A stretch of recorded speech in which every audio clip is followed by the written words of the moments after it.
All right, so the other day when I said my car wouldn't start and I got it to crank, it still was not right. So I figured you guys might be a little interested in this.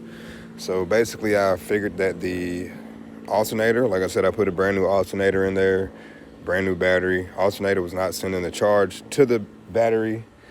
So I had a break somewhere. Honestly, I think it's because my positive terminal battery was loose. Previous owner had a kill switch on it. Those aren't the best. But nonetheless, I think my fusible link between the alternator and the starter burnt up.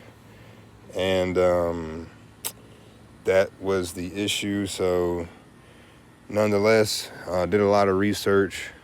Basically, I just did my own big 3 power cable repair.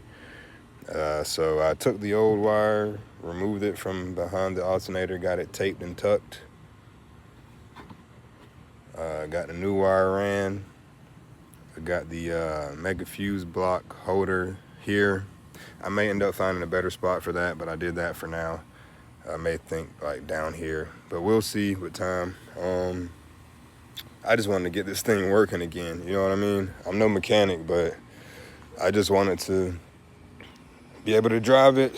So from there, I routed the wire over the cold air intake. I noticed there's some other tubing here. I'm like, if that can withstand that heat, then I'm sure this wire can as well. Routed it up here to the fuse box positive post. Fits in there just fine.